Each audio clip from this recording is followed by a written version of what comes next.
Ilay fanantenana lehibe. Ilay fanantenana lehibe. Fandalinana soratra masina mahakasika ny bokin'ny Apokalypsy. Arahinao eto amin'ny onjam-peon'ny feon'ny fanantenana miaraka amin'ny pasteur Akida Tantely. Ilay fanantenana hoaso anao. Faly miarabantsika rehetra indray manohy ny fandininany fianarana ny soratra masina ary tombontsoa lehibe ho antsika ny ijery lohahevitra manokana mitondra ny lohateny hoe adin'ny kintana ho amin'ny seza fiandrianana.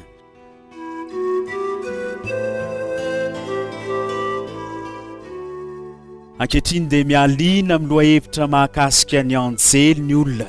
Boky maro no soratana paritaka miresaka ny momba n'izany anjely zany, fa ny bokin'ny Apokalypsy no boky anankiray izay isan'ny miresaka betsaka indrindra mahakasika ny momba ny anjely.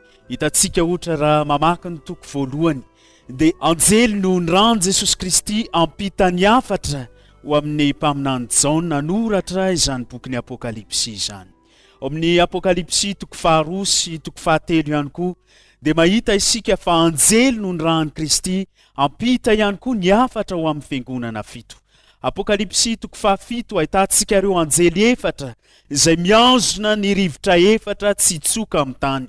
Amin'ny Apokalypsy toko 10 anjely anankiray izay mijoro amin'ny ranomasina ny tongonilany ary mijoro amin'ny tany kosa ny tongonilany mitory afatra ho an'ny taranak'olombelona rehetra amin'ny feo avo.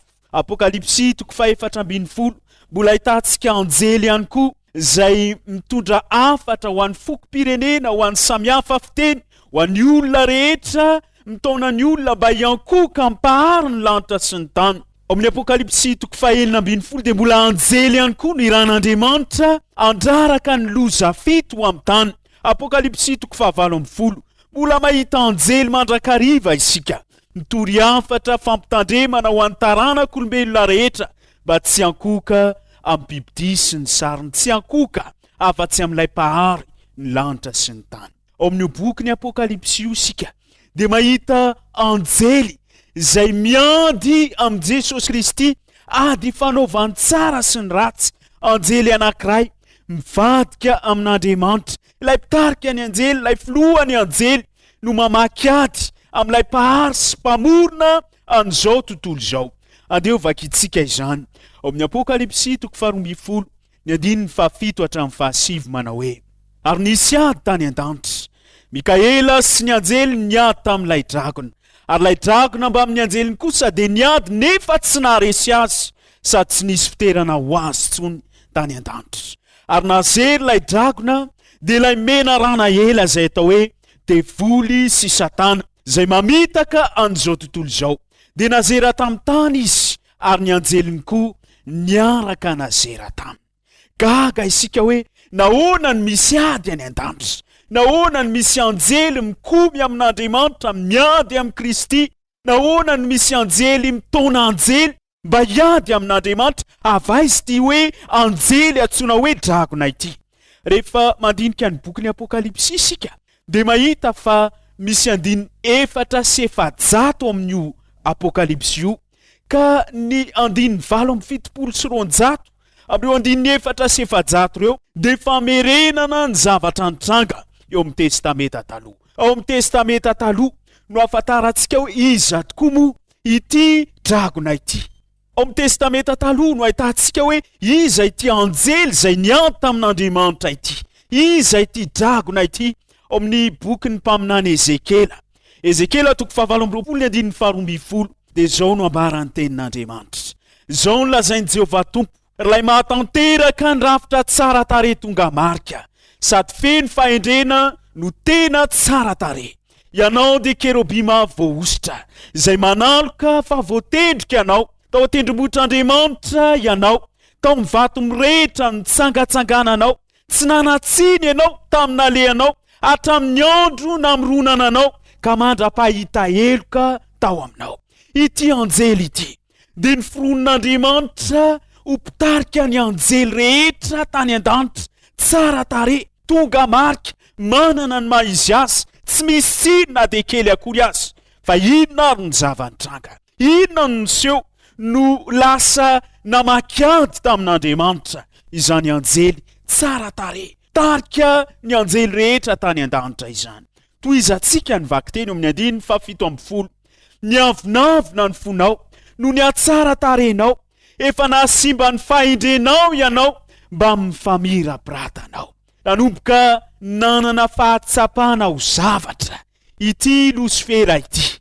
Ny teny hoe Lusifera izay niantsona azy de proof ny fahalebiazana, satria midika ho mpitarika ny anjely izany Lusifera, mpitondra hazavana. Teny grika anankiroa, ny teny hoe Lucie de midika ho fahazavana. Ilay Fero dia avy amin'ny matoateny hoe mpitondra fahazavana. Izy no mpitarika ny anjely, izy no nanana toerana ambony tamin'ireo anjely rehetra tany an-danitra. Indrisy anefa niavonavona izy ary naniriaka ny toeran'Andriamanitra. Mametra-panontaniana angamsika hoe nahoana no anjely anankiray izay niforonina ho tsara no lasa feno avinavina tampoka tampony, satria Andriamanitra dia fitiavana. Nanolotra ny fahafahamy safidy ho an'ny zavaboary ny Andriamanitra. Nomena ny Lusifera izany fahafahamy safidy izany. Io ny profo ny fitiavana. Rehefa ongotana tsy eo amin'ny zavaboary ny fahafahamy safidy, dia tahaka ny manongotra ny fitiavana izay maha-Andriamanitra n'Andriamanitra isika izany. Ka izay no natonga n'Andriamanitra nametraka tao amin'ny Lusifera ity fahafahamy safidy ity. Nisafidiny ny hitovy amin'Andriamanitra, nisafidiny ny androbaka ny toeran'Andriamanitra, nampiasainy ty fitiavan'Andriamanitra manome safidy malalaka ity mba anehoany ny faharatsiana izay efa nitsirity ny aka ny toeran'Andriamanitra. Azon'Andriamanitra natao ny namorona robot baikona anao izay tiany atao fotsiny na inona kanefa fitiavan'Andriamanitra, ka de tsy nanao izany izy. Zao no voambara ao amin'ny Isaia 4:12, Adin'ny 12:4 manao hoe: endre latsy sakafo tany an-danitra ianao, rylay fitarikandro zanaky ny maraina. Voakapa ianjera amin'ny tany ianao, rylay mandripaka firenena. Ary ianao efa nanao anakapo hoe any an-danitra no iakarako, any ambonin'ny kitan'Andriamanitra no anandratako ny seza fiandrianako. De ipetraka eo atendrombohitra fivoriana any amparany avaratra, iankatra ho any ambonin'ny avony raona ka ho tahaka ny avo indrindra. Izany no niatomboan'ny ota teto amin'ity izao tontolo izao ty. Nisy ota tao amin'ny Lusifera, nitady ny hitovy amin'Andriamanitra, aka ny toeran'Andriamanitra, ipetraka any ambonin'ny seza fiandrianan'Andriamanitra. Tafiditra tao aminy ny fahotana, lasa ny velomany ny ota. Hitantsika ity teny hoe ota ity, fa ilay litera hoe telo eo ampovoany. Io te io de maneho ny tenantsika, ny fizahozahotsika, ny maizy atsika. Io ny tao amin'ny Satana, ny tenany. Te ametraka ny tenany ho eo ambonin'ny seza fiandrianan'Andriamanitra. Te ametraka ny tenany ho Andriamanitra, ho topoy ny zavaboary rehetra, ho topoy ny anjely rehetra, ny tsiritra ny seza fiandrianan'Andriamanitra. Fikasan'ny Lusifera ny anana toerana ambony, aka seza fiandrianan'Andriamanitra, anapaka eo amin'ny voninahitr'Andriamanitra. Inona no nasetrin'Andriamanitra an'izany ady nataon'ny Lusifera izany? Inona no nasetrin'Andriamanitra izany fanafiana nataon'ny Lusifera izany? Tsotra ny valiny, ny fitiavana no nentin'Andriamanitra namaly ny fikomeny Lusifera. Ao amin'ny Jaona 1:7 de zao ny voambarany tenin'Andriamanitra: ary zay rehetra tiany nateraka Andriamanitra sady mahalala an'Andriamanitra, fa Andriamanitra de fitiavana. Na de teo ny fialonana nananan'ny Lusifera, na de teo ny fikasan'ny Lusifera aka ny toeran'Andriamanitra, de ny fitiavana no nasetrin'Andriamanitra an'izany. Io fitiavana io no fototry ny fanjakan'Andriamanitra. Io no setry natolotra ny fikomina nataon'ny Lusifera, nasehon'Andriamanitra fa fitiavana izy. Amin'ny Ezekela 4:20 de zao no voambarany tenin'Andriamanitra: efa nataonao toy ny fon'Andriamanitra ny fonao. Tsy nanaiky ny fahefan'Andriamanitra Lusifera, tsy manaiky ny fitondran'Andriamanitra izy, tsy nanaiky an'Andriamanitra ho fehany ty zao tontolo zao ty. Natsangany ho fahavalo mihitsy Andriamanitra. Kanefa na de izany azy, de fitiavana no nasetrin'Andriamanitra izany fikomina sy fahotana lehibe izany.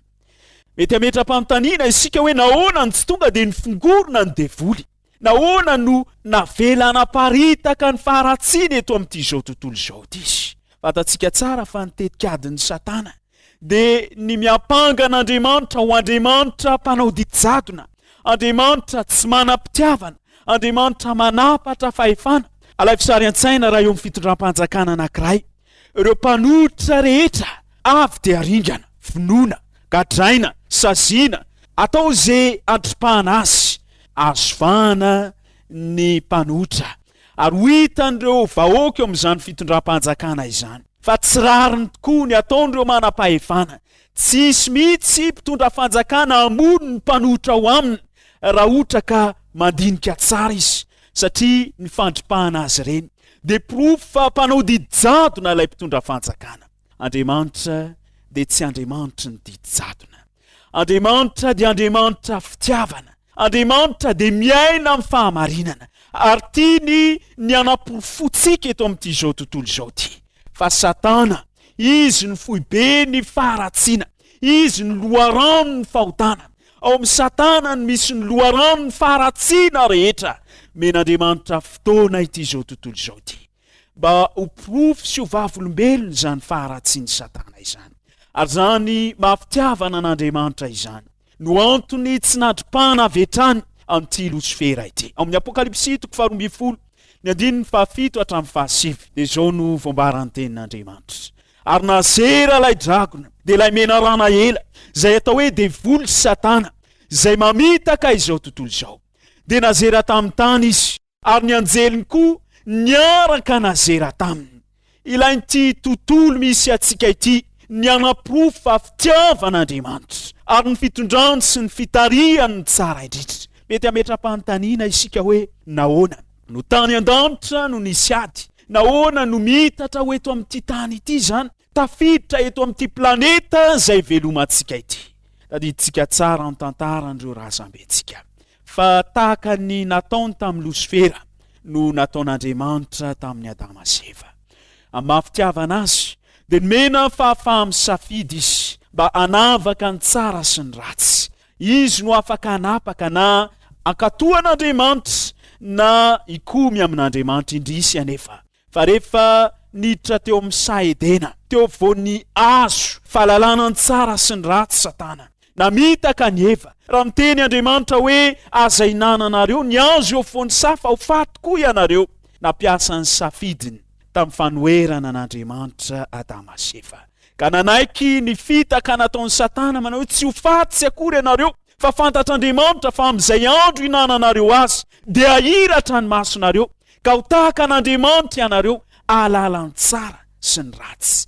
Nampidiry ny Satana tao amin'ireto razambentsika ireto io toe-tsaim-pikomina io manohitra izay tenenin'Andriamanitra. Indrisy tafiditra niaraka tamin'izany ireo fahoriana, ny fijaliana, ny vokatry ny fiheverana, fa ny fandikanany tenin'Andriamanitra dia mitondra fahasambarana indrisy. Fahoriana ny vokatry izany, fijaliana, aretina, fahafatesana, izany ny vokany. Nafoy ny Saedena, vokatry izany fahotana izany.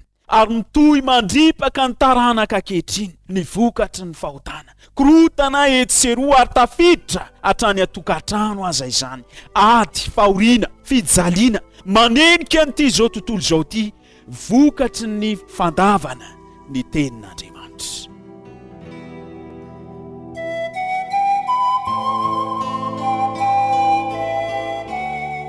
Inona ny tokony ho ataontsika tsirairay manoloana izany faharatsiana eo anatrehany izao tontolo izao izany? Tadio fa mpamitaka Satana. Oka isika tsy hanaiky ny famitana ataon'ny Satana amin'ny alalan'ny fizahan-toetra, ny fakapana izay entiny toa mampanantena fiadanana, mampanantena fahasambarana rehefa miala amin'ny tenin'Andriamanitra isika. Kanefa nenina tahotra fahoriana, fahafatesana, izany ny vokatry ny fikomina amin'Andriamanitra. Izy ary ny tompon'andraikitra amin'izao faharatsiana izao. Iza ny tompon'andraikitra amin'izao fahoriana izay iainantsika taranak'olombelona ankehitriny izao. Andriamanitra ve? Andriamanitra ve nomena tsiny, izy ve ny tompony zao faharatsiana sy fahoriana iainantsika ombienombeny zao. Amin'ny Matteo 7:12, andiny 7:20, dia misy fanoharana anankiray izay omeny Jesosy amalitsika ny hoe iza moa no tompon'andraikitra amin'izao fahoriana sy fijaliana izao.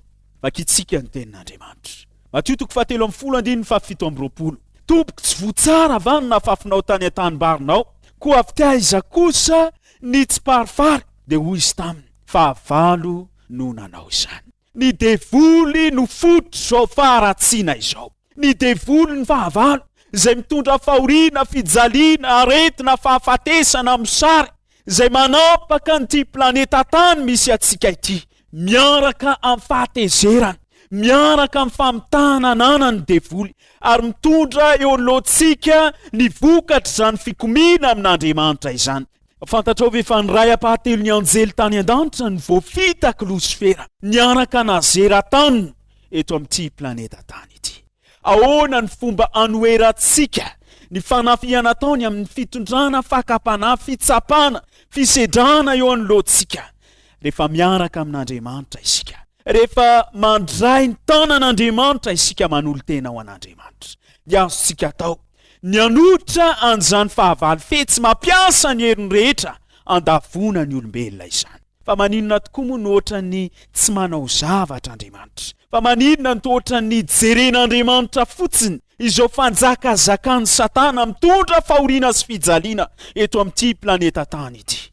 Tsia, tsy mitaza-potsy ny Andriamanitra, miditra an-tsetra izy ary manome fampanantenana feno atsika tsirairay avy. Teo amin'ny Saedena, raha nieritreritra Satana fa teo ny toeram-pandreseny, teo ny nandavony ny zanak'Andriamanitra, dia teo ny lazan'Andriamanitra, fa tsy mijery fotsiny izy, mitondra fandresena sy famonjena ho an'ny taranak'olombelona izy. Ao amin'ny Genesis 7:15, dia izao no voalazan'ny tenin'Andriamanitra: dia ampifandrafesika anao sy ny vehivavy, ary ny taranaka ao sy ny taranany. Izy anoritoro ny lohanao, ary ianao kosa anoritoro ny ombelahy tongony. Teo amin'io Saedena io no nanomezan'Andriamanitra ny teny fikasana ho amin'ny famonjena voalohany. Jesosy Kristy, ilay taranaky ny vehivavy, dia ho avy anoritoro ny lohan'ny Satana, anome fandresena tanteraka ho an'ireo zanak'Andriamanitra izay ezahan'ny Satana potehana andro aman'alina eto amin'ity planeta tany ity. Valy ny feno fitiavana nomeny baiboly atsika mikasika ny amin'ny fidiran'Andriamanitra an-tsetra mba hitondra fanavotana ho an'ity taranak'olombelona ity, fitiavan'Andriamanitra, ary mamerimberina ny zany mandrakariva izy. Ao amin'ny Jeremia 1:7, dia izao ny voalaza: eny, fitiavana mandrakizay no ny tiavako anao. Ny apôstôly Jaona ihany koa dia manamafy an'izany. Ao amin'ny Apokalypsy 1:5 manao hoe: ho an'izay tia antsika ka namahantsika ho afaka amin'ny fahotantsika tamin'ny alalan'ny rano. Tsy nitaza-potsy ny Andriamanitra. Na dia afaka nyteny azy izy hoe safidinareo olombelona neny anote, tsy niterena ianareo, efa nolazaina mialoha ianareo mba tsy andika ny teniko, kanefa mbola nandika izany ihany nareo. Azon'Andriamanitra atao nitazana fotsiny ny vokatry ny fahotana miatraika eo amin'ny tenantsika, kanefa naleo ny namoy ny lanitra, ny tafy ny maha-olombelona, ny fanatrika amin'ny vantana tamin'ny Satana, ary nanolotra ny ainy mba ho famonjena antsika amaranana izao tontolo feno fahoriana izao. Apokalypsy 2:12 dia izao ny voalazan'ny tenin'Andriamanitra: ary izy ireo naresy azy no ny am'rany zanak'ondry sy ny teny filazana azy, ary tsy nakamamy ny aintsony izy na dia ho faty azy. Noho ny amin'ny Jesosy Kristy dia afaka mandresy an'ny Satana isika, noho ny amin'ny ran'ilay zanak'ondrin'Andriamanitra, dia afaka mandray ny fandresena feno isika eo anoloany izao ady fanaovany tsara sy ny ratsy izao. Efa niditra an-tsetra Andriamanitra, ny tena no natolony teo amin'ny azo fijaliana mba handraisantsika izany famonjena izany.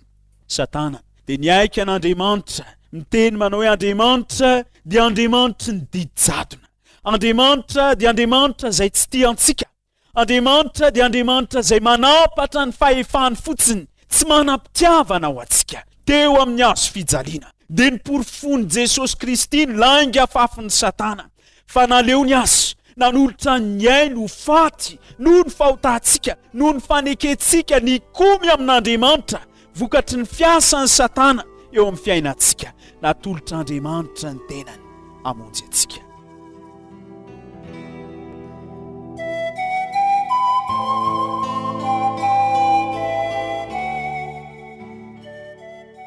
Tsy misy antsana lalina tsy ahafahan'Andriamanitra mamonjy anao. Tsy misy toerana lavitra tsy ahafahan'Andriamanitra manatratra amin'ny fitiavany ny tananao. Tsy misy toerana ahafahanao miafina ka tsy ho tratra n'izany fitiavan'Andriamanitra izany. Miapanga Satana manao hoe tsy tianao Andriamanitra, mankahalanao Andriamanitra. Andriamanitra dia miezaka mitondra fahoriana eo amin'ny fiainanao. O Jesosy Kristy hoe jereo ny tanako, jereo ny olatra eo amin'ny tanako, fa maty teo amin'ny hazo fijaliana ho anao.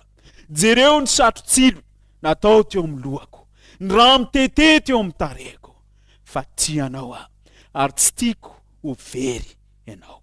Miteny aminao Jesosy Kristy manao hoe jereo fa efa mato anao teo amin'ny hazo fijaliana.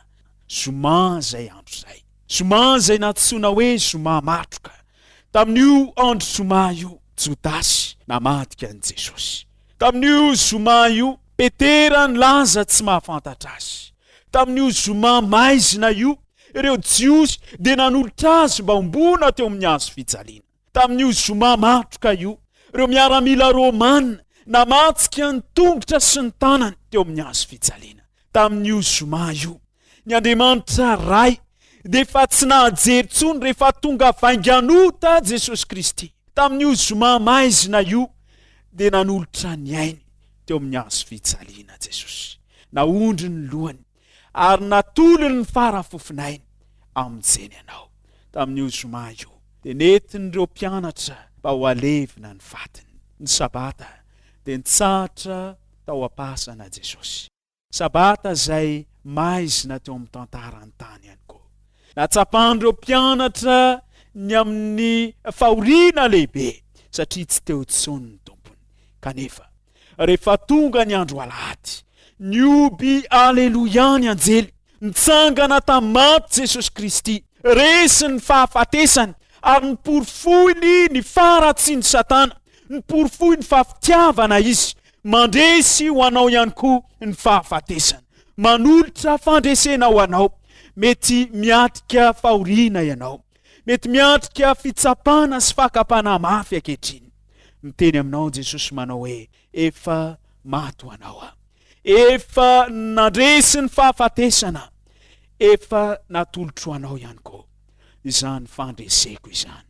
Jesosy Kristy dia miezaka miaro atsika mandrakariva eo amin'izany ady fanaovany tsara sy ny ratsy izany. Ary manome ny toko atsika eo amin'ny Isaia 1:7 manao hoe aza matahotra ianao fa momba anao aza mierikerika foana fa izao no Andriamanitrao, mampahery anao sady mamonjy anao eny mitantana anao amin'ny tanana ankavanana ny fahamarinana koa.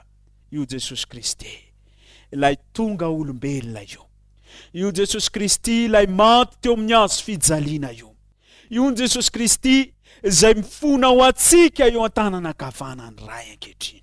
Io Jesosy Kristy ilay niarana ary ny lanitra sy ny tany tamin'ny ray.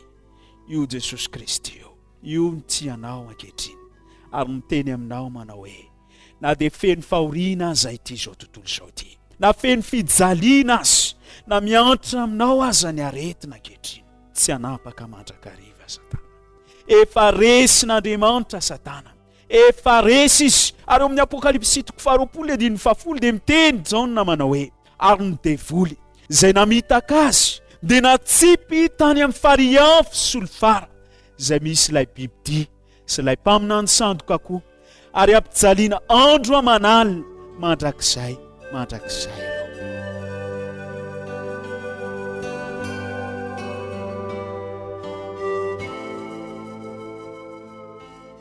Satana dia efa fahavalo resy, ary efa pahitan'Andriamanitra atsika amin'ny alalan'ny teniny izany faharesen'ny Satana izany. Na manahoana olana eo amin'ny fiainanao, na manahoana fahoriana izay lanjaintsika, ireo aditsaina, ireo korontana, ireo etraketraka ataon'ny Satana eo amin'ny fiainantsika, taditio fa fahavalo efa resy Satana fa Jesosy Kristy kosa dia hiteny aminao manao hoe atolory aho ny fonao mba nolorako anao ny fandresena izay eo ampelantanako, iarovako anao amin'ny fanafian'ny Satana, iarovako anao amin'ny fakapana izay ataon'ny Satana isan'andro anapitehana ny fiainanao. Tianao ve ny hiaraka mandresy amin'ny Jesosy Kristy? Tianao ve ny hiaraka mandova ny fiainana mandrakizay amin'ny Jesosy Kristy? Tianao ve no isan'ny mpandresy eto amin'ity sahanady ity? Atolory an'i Kristy ny fiainanao, fa izy no hanolotra anao ny fandresena izay efa eo am-pelantanany. Andeha iandany amin'i Kristy, andeha ametraka ny fiainantsika eo am-pelantanan'i Kristy, dia ombantsika izy, hiaro atsika ary amponina atsika ao amin'ilay fiainana mandrakizay izay homano atsika tsy ho ela intsony. Amen.